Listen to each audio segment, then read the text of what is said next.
If only we did contracts in a vacuum, it'd be so much easier to determine what's Dak worth. Mike Fisher, reporting from the Fishbowl in Frisco, home of the Dallas Cowboys.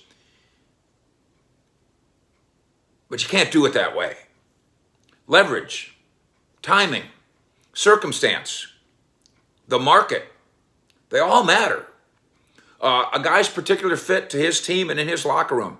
You should hear what people, I'm not talking about people at the negotiating table now. I had somebody text me the other day. Dak is every single thing you want in a quarterback, this guy tells me.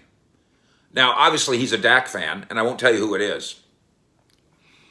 And I could argue back by saying, no, every single thing you want in a quarterback is, John Elway. But relative to where the Cowboys are, leverage matters, timing matters, circumstance matters. And with all due respect to Pro Football Talk, who says, doesn't matter about the market. Dude, what are you talking about? The market's everything. The market's everything. If you're a starving man in the desert, how much do you pay for the only cup of water in the desert? That's market value. My example that I'm having fun with is if you have a baby and the baby needs formula, how much do you buy, how much do you spend for the formula? The answer is within reason, whatever it takes. You need medicine for your baby. So how much would you pay for the medicine, for the doctor? So to say that market value doesn't matter is ridiculous. Leverage, timing, circumstance, personality, the market, they all matter. Now let's move to my friend Jane Slater's report, where she interviewed a handful of NFL executives, coaches, whatever, and they had Dak a little bit on the downgrade in terms of being a $40 million a year guy. Jane says they consider him more in the echelon of the top 6 to 10 quarterbacks. They don't think he should be getting paid APY close to Mahomes or Deshaun. There's two different bites there. The first one that's not crazy to say Dak's in the top 6 or 10. But we could do that right here off the top of our heads. And we might say, Dak, he's number 7. He's the 7th best quarterback in the league. Or the 9th, or the 6th. I think you can fairly go, let's see if we can do this. Mahomes, Rodgers, Russ, Brady, Deshaun, who am I leaving out? Is that the 5? I know I'm leaving somebody out. Is that the 5? And then Dak's in the next group. And maybe Matt Ryan's in that next group, and maybe Kyler Murray's in that next group. Josh Allen. So somewhere in there. But that's not the way salaries get paid. Mahomes, you get 45 because you're the best one. Then the world has decided that the next best one gets 39, and that's Deshaun. Russ, you're better than Deshaun. You get to go up to 40. Oh, wait a minute, Josh Allen, you're the same as Deshaun. You get to go up to 39. That's not the way contracts work. Jane obviously understands that, and so do these executives and coaches. But her quote where they say they don't think he should be getting paid APY close to Mahomes or Deshaun. In a vacuum, they're right. Dak isn't Mahomes. They're right about that one. Here's what's funny, though, about when they say, we can't put Dak up that high because he's 1-2 in the playoffs. Listen, I love Deshaun Watson. What's he done in the playoffs? Jane says she's, quote, shocked by some of the feedback, and I am too. I'm just shocked. I guess I'm shocked with some of the honesty, but I'm shocked with some of the harshness too. Because I think if you get outside the vacuum, I think most of these GMs and coaches would say, I'll take Dak. I mean, if I can't get one of those acknowledged guys, I'll take Dak. By the way, on those acknowledged guys, Brady's 43, Aaron's 38. Okay? We're not in a vacuum. We're out here in the real world. Being 38 instead of being 27 matters. Right? It's why Justin Herbert gets to be in this conversation. Well, he's not as good as these guys yet. But what is he, 22? Outside the vacuum? I'm interested in that. I'll tell you what one NFL team executive told me.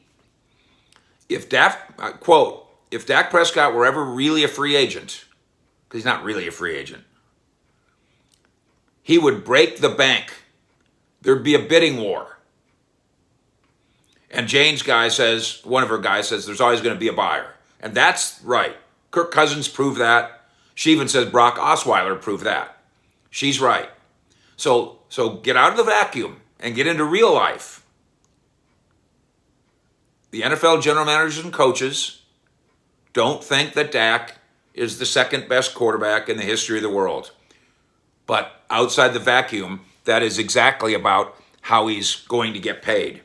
And by the way, even if it's just the franchise tag and it's 37.7, I don't have all these numbers in front of me, but that's too much too, right?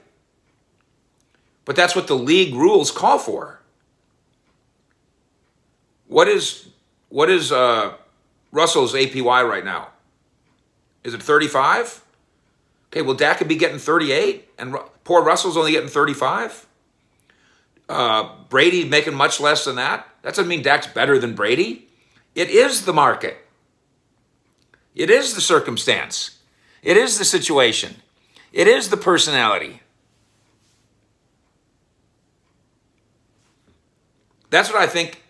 Either maybe I find it confounding, or maybe they should find it confounding. When you're saying, well, Dak's not worth 39, because that's Deshaun. But he's getting ready to get paid 38. And if he was on your team, you'd pay him 38. If Dak Prescott was your quarterback and you were the Bills or the Saints or the Chargers and you were in this situation that the Cowboys are in, you would tag him, thus paying him 38. Therefore, there's something a little hypocritical about not realizing that but for the grace of negotiating, the Chargers and the Saints and the Packers would be the Cowboys. And they'd be having to tag this good but not great quarterback, this fairly accomplished but not incredibly accomplished quarterback, and pay him 38, which would put him just right there behind Deshaun Watson. Even though most people would argue he's not quite that kind of a player. This is about baby's formula. This is about putting gas in your tank when your car's empty. This is about a glass of water in the desert. What's a glass of water worth? I'm going to ask, and again, Jane did a great job on this. She'll understand when we're playing this game. What's a glass of water worth? I'm going to call 7 general managers and coaches and ask them. Well, their answer is, well, it's not worth anything. I mean, it's free. You just move the tap. Yeah, but what if it's the only glass of water in the desert? Or what if you have the unique opportunity to embrace that glass of water that nobody else really has? And that glass of water can exponentially become a gallon of water, a bathtub full of water.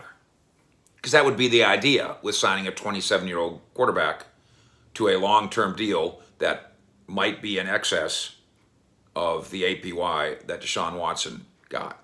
It's not in a vacuum. Your baby formula is not in a vacuum. The gas for your car is not in a vacuum. The need for a doctor is not. You know, the COVID vaccine, as you know, man, it's great. By the way, don't turn this into political. If you do what you want to do. I've given up caring. But I know people that are they're driving 400 miles, go get the COVID vaccine, and then 400 miles back, and a month later they'll go get their second shot. How far would you drive? That's 1,600-mile drive to get your shot. So again, let's ask. I just asked you, hey, if you need to get a shot To make yourself healthy, how long? Well, I wouldn't drive 1,600 miles. Well, given the circumstances, you might. This is the circumstance that the Cowboys are in, have put themselves in. And it is about leverage, and it is about timing, and it is about circumstance, and it is about the market. Fish out.